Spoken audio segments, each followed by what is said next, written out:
Hello and welcome to Community Justice Learning at Sheffield Hallam.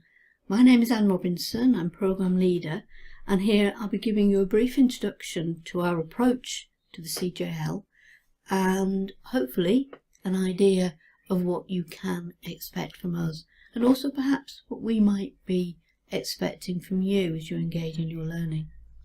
Now, some of you will be starting on distance learning modules, and others will be straight on to the 15-month PQiP, which leads to probation officer qualification. We've been involved in probation officer training here at Sheffield Hallam for about 2 decades, and in my own case, roughly 12 years. But this particular version, that's been in place now for 2 years, has taken us into some very different territory by virtue of its emphasis on the online environment, purely distance learning, and even for those who have some contact with tutors on the PQiP, much more teaching through our visual learning environment. So that's presented a challenge to us in terms of the technical side, but also in terms of how we reach out to learners. It's a challenge that I think we've risen to, and what you will find as you get into your modules and you look at the materials we presented from you there, plenty of enthusiasm and willingness to experiment on behalf of the staff team. The staff team that you will meet are all former probation officers. At your induction you'll see, or some of you will see me, but also Paula Hamilton and Aileen Watson, who are the 2 course leaders. The other person that's very important for you to know is our administrator, Jude. But the teaching team, all former probation officers, and all, I would say, with particular specialist interests in their practice. I was working for most of my practice career with young adults and latterly in youth justice. But other people, the interests are around psychological intervention with offenders, sexual exploitation, working with sex offenders, desistance and substance misuse. So a whole range amongst the team. And what's happened, these are specialist areas of practice that we have, so we've got a good understanding of the practice around those areas. But also as academics, we've developed our intellectual knowledge around those areas as well, and may well be research active. Most of us are research active in one area or another of our interest. So there's quite a lot to draw on there from the staff team, and we really complement each other in terms of our skills, expertise and areas of knowledge. As academics within Sheffield Hallam, we're part of a larger department of law and criminology, so most of us contribute to the criminology teaching of undergraduates and postgraduates as well. And that department sits within a wider faculty of social sciences and humanity. But allied to the department is a specialist centre around human rights, Helena Kennedy Centre for International Justice, and really the CJL sits within this because, as you can imagine, the conflicts and tensions around rights are particularly pertinent when it comes to dealing with issues of crime and offending behaviour, and indeed the lives of offenders, many of whom have had very little by way of human rights attention, if you like. So in terms of the teaching, yes, it's academic. We're talking about theories, we're talking about concepts, we're talking about models that help you understand what's going on, or perhaps models of intervention. But these are not just abstract, they're related to the criminal justice practice that you meet in your workplaces. So the idea is that the academic side helps you understand what you're seeing in the organisations you're working with, the dynamics between different organisations, the patterns of offending behaviour that you see, help you understand the evidence base for some of the interventions that are in place for offenders. Or perhaps it's about thinking ahead as to what other interventions, what different things might actually be worth trying. And of course, in the university, we are very much looking at the future, and we're looking at the cutting edge, sort of where is knowledge developing, and particularly the last few years around assistance and recovery. You'll see that has a huge emphasis within our teaching, but the knowledge is becoming more sophisticated, and we will be reflecting that within the teaching. And we know that you, as busy practitioner trainees, don't necessarily have time to go out and search for lots and lots of new research yourself. So our job is to make sure that we're presenting to you the most up-to-date, the most pertinent, the most interesting and hopefully reliable and credible research for you to look at on the different aspects of your work. And certainly now lots and lots of research becoming available about transforming rehabilitation, its effect on staff, and some research looking at the impact on offenders as well. Assistance and recovery, I've already referred to. Research around work with women offenders, domestic violence, all these things. There's lots out there, and we will be sifting through some of that and making sure that we're making it available to you in the kind of bite-sized chunks that you can absorb and that you can use in your learning. I think the other thing to think about in terms of the nature of the learning that you have on the community justice framework is that it's all going back to very important ideas and values about human rights and social justice. So we're not just thinking about individual offenders, we are thinking much more broadly about society, about participation and inclusion. We are thinking about citizenship. We are thinking about work with offenders in a holistic way. And some of the ideas about reintegration. So it's not just about stopping people offending. It's about creating better lives and working towards a better society, we would hope.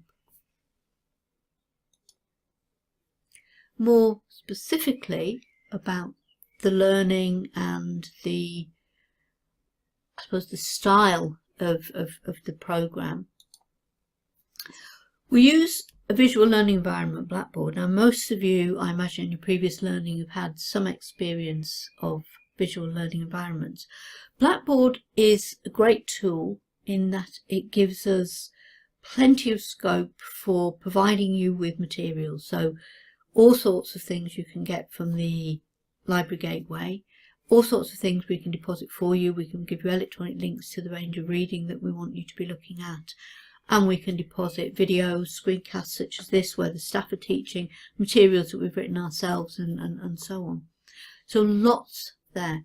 But there's also potential within Blackboard to have interaction with tutors and with other students. So you'll see that as you look through the modules, and you see the sorts of opportunities that we're giving you there. So it's not about passive learning in any way.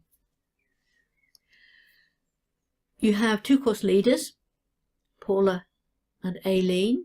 You have module tutors. You'll also have an academic tutor specially assigned to you to assist with your learning. And the academic tutor has a broader role. The module tutors are much more focused around the particular teaching on the particular modules and the assessments for those modules. But quite a lot there by way of guidance and support. And although on the PQiP you do actually meet your tutors at the beginning of the modules that you take, and the distance learning modules you don't, there is, I hope, quite a good presence from the tutors. What we would say though, we communicate with you at key points. We try to make sure that we give you guidance, we preempt sort of anxieties and all sorts of things. We try to give you what you need to know, and we're there on telephone, certainly there by email, and you'll see us, because we have a big presence on each of the module sites. We're popping up with little films and things here, there and everywhere. What we would say though is that communication is not all about us communicating to you. It does work the other way as well, and there is something there about taking responsibility for your own learning, and certainly taking responsibility for alerting us and talking to us when you're struggling with something, when there's something that you're not sure about, if you've got questions, rather than sitting there and worrying, potentially wasting time. You haven't got scope to fritter away your time. So, don't spend hours sitting in a room puzzling over something when you can get in contact with your tutors, sort it out, and then hopefully get on with whatever it is that you're needing to do. Communication also, because we give you lots of feedback, including feedback on your assessments, and we appreciate you giving us feedback and telling us how you're finding the teaching, how you're finding different aspects of the course, we're providing sufficient support, and so on.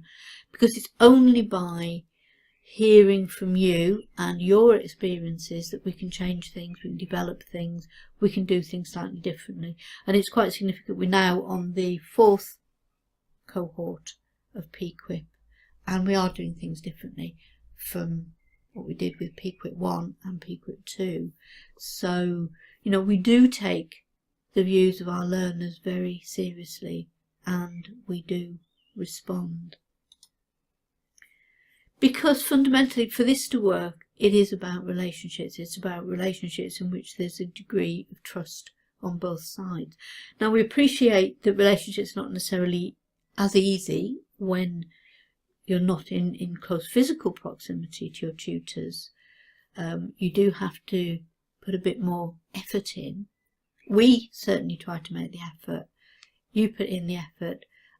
I think that it really does pay off, and certainly online learning does not mean that you are not building relationships with your staff members. You're just doing it in slightly different ways and through slightly different means. But your learning is very, very important to us, and it's not just about giving you the materials for learning, it's about giving you a much wider environment that supports you and facilitates your thinking, reflection and absorption of the materials and all the sorts of things that we are raising. What about the teaching itself? What you will find is that there's plenty of reading, there's plenty of videos and other things to look at, plenty of screencasts, there's materials that we've written ourselves, there's all sorts of things. But over and above that, there are opportunities for much more active learning. Exercises where you're going away to find out things yourself, exercises where you're doing perhaps self-assessments, you're doing quizzes, all sorts of things like that, and certainly the opportunities to interact with other tutees and learners. So there's lots and lots that you will have to do throughout the different modules. They do vary quite a bit because the subject matters vary and the styles and preferences of the tutors varies to some extent, but they all relate back to practice and real world situations. So you're talking and thinking about the sorts of dilemmas that you meet in real life around issues of diversity, enforcement, how you deal with such and such a behaviour, how are you assessing offender motivation, these sorts of things. And certainly within the penal context you're working in, lots about the relationships with other agencies and other professionals. So there's plenty of variety there and plenty that we are touching on. I need to emphasise to you, I think, something very important when it comes to the endpoints of each of the modules and the assessments. We set out the modules with a clear articulation of learning outcomes, and the assessments are designed to enable you to demonstrate how you've met those learning outcomes and the materials that we provide for you along the way are relevant to the learning outcomes. So what we're going to be doing is providing you with a lot of materials. So of course you can pick and choose various things to be looking at depending on what grabs you at any particular time.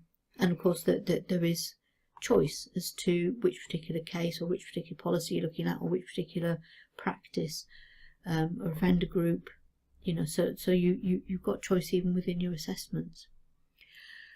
But what we will be doing is giving you some clear guidance and signposts through the module materials as to the basic core things that you need to do to get through the modules, and then you go off and you read all the extras depending on your interests and enthusiasms and so on, or depending perhaps on what you're trying to work through in terms of the difficulties and dilemmas and problems that you're meeting in your workplace. So we are testing you in your assessments, and there are quite a variety of different assessments, and they're not meant to be tricking you. They're meant to enable you to demonstrate that you've met the learning outcome, and also demonstrating that you're building a range of skills that are useful in the workplace. So some of your assessments are things like presentations and so on, where you'll be talking through a case or a situation that you've encountered. So that really, in a nutshell, is the CJL. So now that I've made some brief remarks about the CJL itself, it's up to you to look around the rest of the WordPress site and the information that we've given you pre-enrolment. Once you've enrolled, you can actually get onto the Blackboard sites and you can start looking in more detail at the resources we've got there for you. But the basic introductory bits of information that you need are on the WordPress site, as well as indications of what to do should you need additional support, you need a learning contract and so on, and the people that you're going to meet on the CJL, our admin staff, who you may talk to about extensions or additional support, but all the CJL tutors as well. We provided as much information as we think you need at this point, and it should give you a sense of how the programme as a whole is going to work, what to expect in terms of your distance learning, what you might need to do to gear yourself up for getting into the learning you're going to be presented with here, including expectations of the IT equipment and so on that you might be using, and sorts of IT skills that you might need to access just the basics of the CJL. There's nothing here that's too complicated, but certainly you do give yourself a better start in life on the CJL if you've got a decent laptop or whatever to be working with. So now go off and look round the rest of the WordPress site, the information that we've got for you here. I look forward to meeting some of you at least at your induction event on the 2nd of July, and other than that, it just remains for me to say good luck with your studies. We're looking forward to working with you. We're looking forward to having an exciting experience together, and well, on that note, cheerio.